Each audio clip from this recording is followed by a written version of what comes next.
Hello everyone, it's Denise at Something Beautiful Handcrafts, and this is a studio vlog, or at least that's what I had intended. I had a kind of a group of things I wanted to talk about, but now the camera's on, I can't really remember what it is. Okay, so this is the gray, what was this, BFL for the spin-off Cowl Along. And it's all plied up. Now, I discovered a few things while I was working with it. I have bought BFL from this particular place before, and I loved it. But to me, as I was spinning this, it felt disappointingly scratchy. It kind of felt to me a lot like Lincoln Long wool. So I started to discard it and pick up something else. But I figured, well, I'll just go ahead and finish it. Figure out, how it's going to work out later.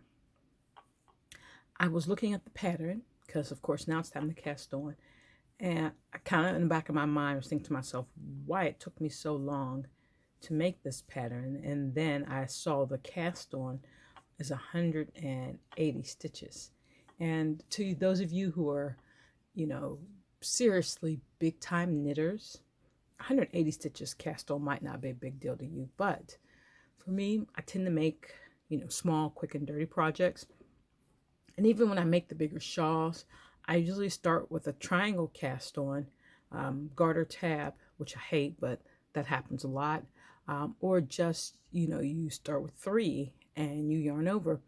So I don't normally cast on more than a few stitches at a time. I think maybe 80 might have been the max for that hat. Maybe it was 88.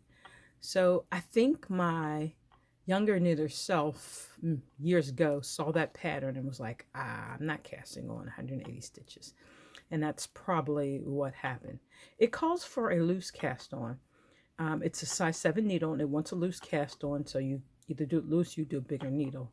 And I'm not real good with loose. So I was going to opt for a bigger needle, but for life of me, I can't find anything bigger, which probably means that my needles are in side projects that I haven't finished. Abandoned projects. They call them UFOs, unfinished objects, but in this case, they're like abandoned, or I would have finished them. So I just took the 7 needle and I'm just doing the loosest cast on that I can find. Of course, while I'm talking to you, I'm not counting this, but I've got 180 stitches, so it's not likely that I'm going to exceed my cast on in the time that the camera is on. So I'm just going to keep going. Here's what I am going to do, though. The Cowl Along goes on till March. Obviously, it's January, and I've already spun what I needed, and I'm casting on. So it's not going to take me the entire March. So if I finish this, or when I finish this before the deadline, if I find that it's too scratchy to wear, then I will just make another one. And then that's how it'll work. So, and I've worn long wool around my neck, so this may feel like this right now.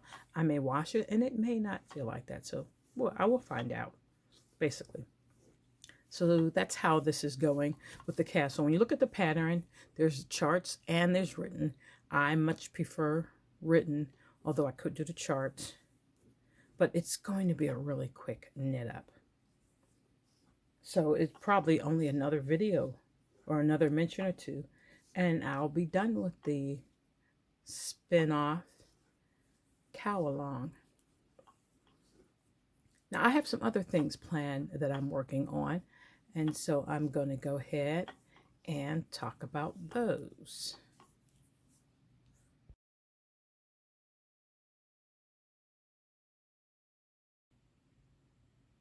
So I have to ask that you forgive me for my fingernails.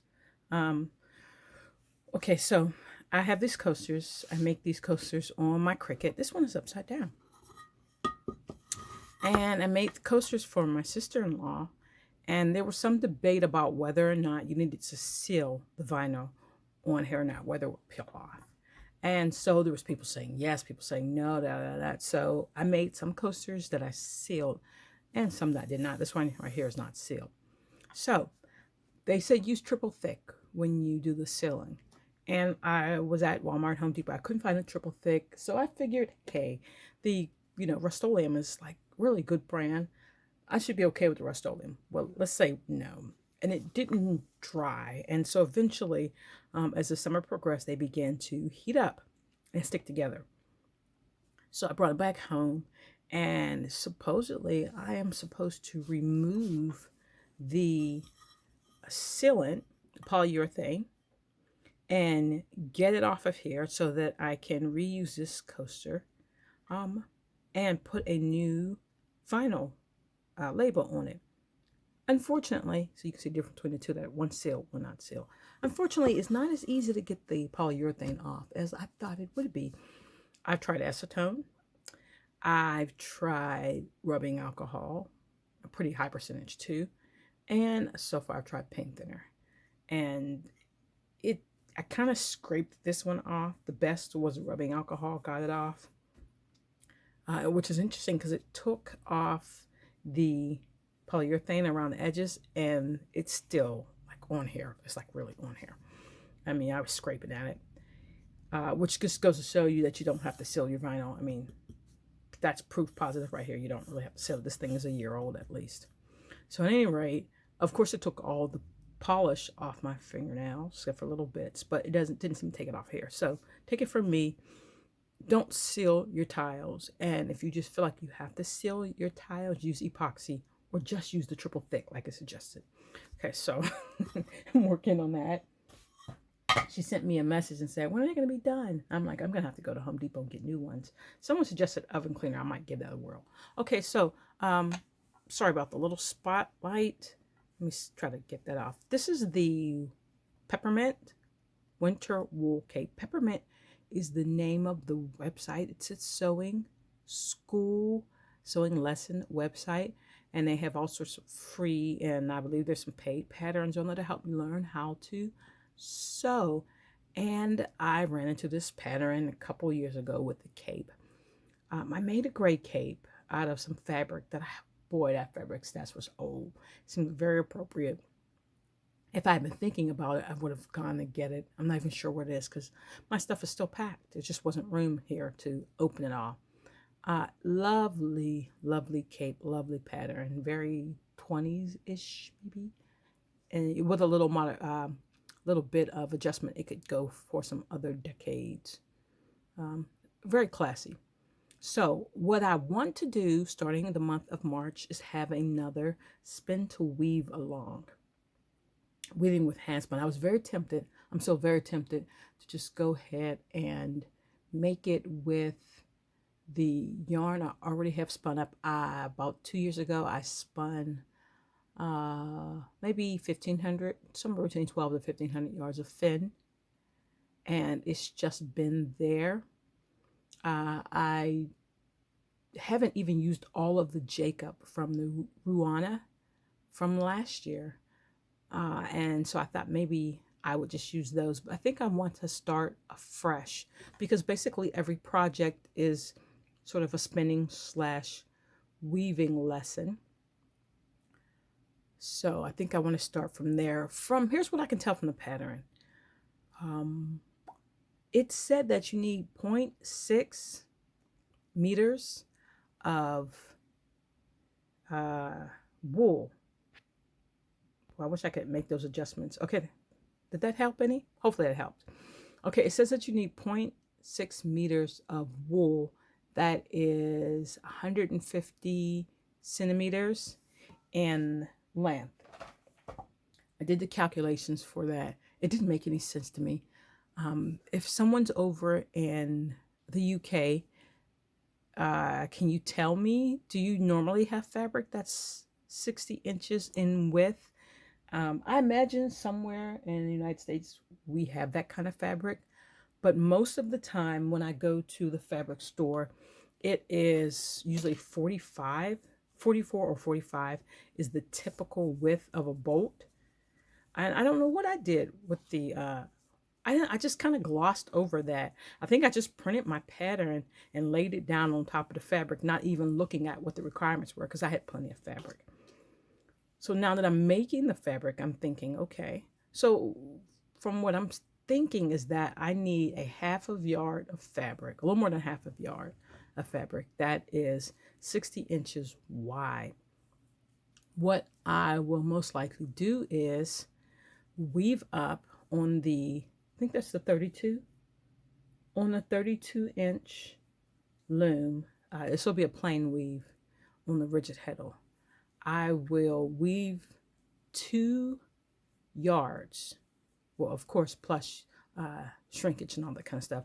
But roughly, I would like to have at the end 2 yards of fabric, and they'll be, it's maybe like 30 inches. It depends on the fiber I use. If I'm using one of the long wools, I'm not going to get as much shrinkage. If I do alpaca, it might wind up like 28.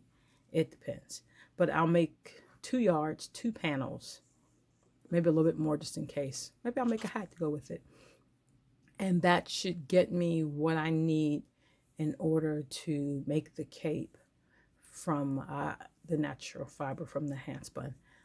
As the time progresses, or whenever I finish this particular project, I will let you know. I'll sit down and do the calculations so you can see how I'm coming to the conclusions that I'm coming to in order to have the amount of handspun yarn I'll need for the project. But it's going to be cool. I've got a couple of weave-alongs I've already done, some smaller things, handbags and scarves on the weave-along. It's a playlist. There's a playlist on YouTube with the weave-along. So if you want to see how those kind of go and you have some interest in those, you can check those out in that playlist.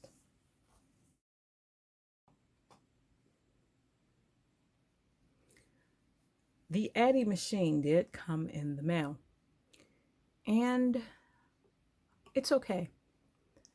If I had gotten the Addy before this intro, well, I probably wouldn't have gotten this intro, but it's okay. I can't really say that the Addy, which is like a $200-something machine, was a super huge improvement over the $50 Centro. I know people are just gonna be like, wow. But honestly, I can't say that. I just cannot say that. Now, maybe in the long run, down the road, maybe the Addy will last longer.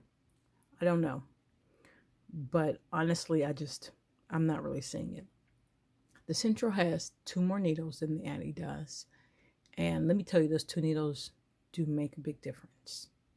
They actually do make a big difference. So just keep that in mind. The Addy has this big plastic circle that you use to turn. And I found that was harder on my hands with that big circle than it is to have the little knob. This is actually a more natural hand motion and hand position than this is. I don't really understand it either. There's a way to change the knob. I'm almost certain I saw a video where the knob was changed. So if I feel like I'm going to use the Addy a lot, I will change that.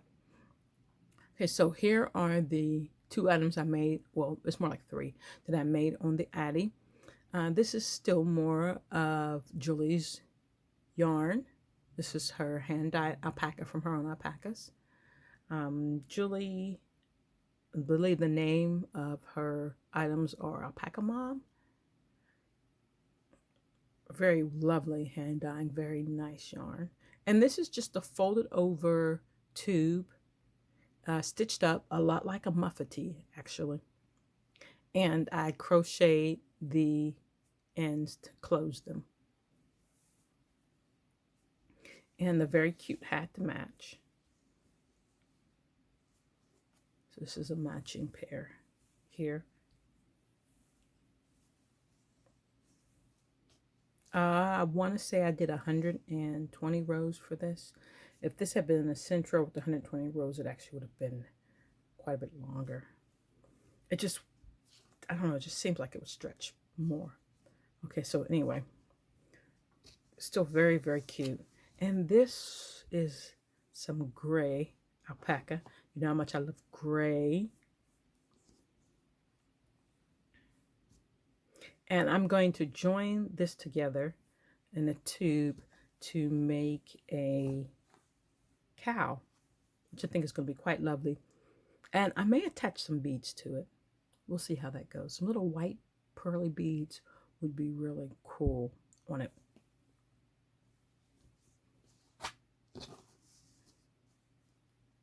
If you have any more questions about the Centro versus the Addy, you can always feel free to ask me some questions below. Now that I have both of them here to work with, I can answer those questions a lot better. This is the last time you're going to see these socks. This is the rest of the sock yarn from Julie. And it is now officially time for me to hem these guys. Well, I should say sew up the foot. That's a better way to put it. This is a sock snake. It's about 15 feet long. I was actually pretty impressed. I was able to crank out like 15 feet worth of socks without stopping. There was a really small point where one of the stitches slipped, and I was like, oh my goodness, I'm gonna have to take this thing off and do them all over again. And I mean set the machine all over again. And sometimes if you've got like a stitch going here and you slip one of these, it'll start running all the way down. You're like, no. So it kind of messes things up. But in this case, I was able to recover that, put it back on there, and I didn't have to break my chain of socks. So let's see, where do we start from? These are the ones you've been seeing. The blue and gold and dark blue. Okay, then there's the camouflage socks, and they come in two versions. There is the light camouflage, and there's the dark camouflage. Let's see if I can find one of those guys down here. Oh, somewhere I have a dark camouflage. Okay, here we go. Light camouflage. And dark camouflage,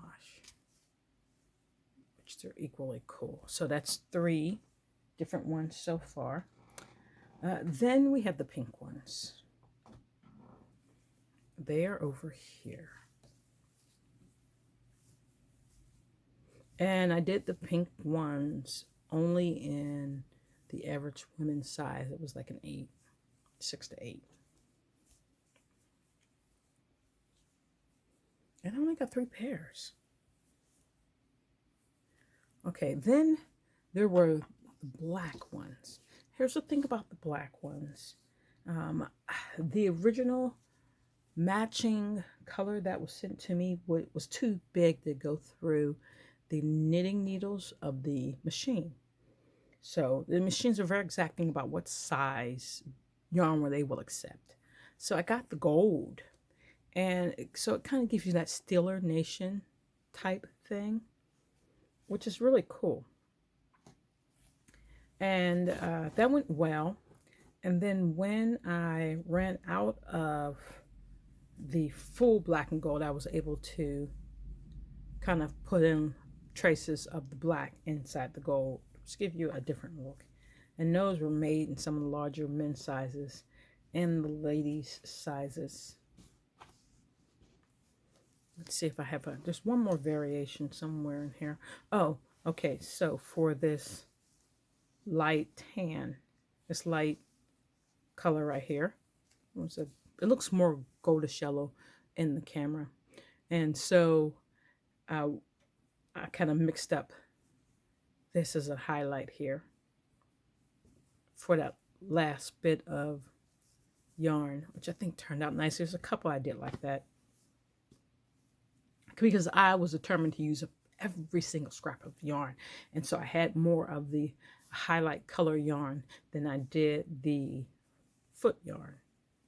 Because this all right here, the gold was for the cuffs, the ankles, or sorry, the heel and the toes. And after I finished, using all of the highlight yarn, there was a whole lot of the gold yarn left. I didn't know if anybody wanted just solid gold socks. So I thought I would hit them up with a bit of the color left over from the highlight yarn to kind of stretch it out and make the socks. So these guys are all getting steamed out to make it easier to do the Kitchener stitch. And then let me show you what that looks like. Take off this sock mountain. If you're curious what these are, so I can remember how many rows I did each sock. These are pinned to the first in the pair of socks. It also helps me remember as I'm knitting, because sometimes, you know, I'm just cranking away and some documentary is going on in the background and I'm like, how many rows was I supposed to crank, or how many rows did I crank? I was joking with the sock knitting group. I watch a lot of aviation videos, and they have what's called the quick reference checklist, where, you know, when you're taking off or landing, or if there's some kind of mechanical issue, you check the QRC and it'll tell you the steps you're supposed to take to fix it, or in those critical situations like takeoff and landing, to make sure that you go through all these items that, you know, you could possibly miss a step, and you don't want to do that when you're flying an airplane up in the air or putting it back down on the ground. So I was thinking, jokingly, that I should make myself a quick reference checklist for the machine, because there are little things that you do with the machine where you maybe you forget to put your weights on, or you forget to move the heel weight, or you forget to check all your latches. Little things that can pretty much make you have to start all over again. Okay, so these guys are steamed out. This is not a necessary step, but let me tell you, it helps when you're doing the Kitchener if you do steam them out first.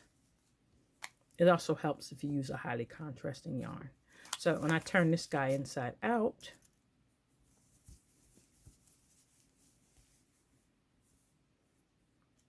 that I can fold it down neatly without having all of that yarn curling back up at me and getting in my way. Keep all my stitches lined up nicely. That makes it much easier to see. Let's see if I bring this to you and wait for the camera to adjust.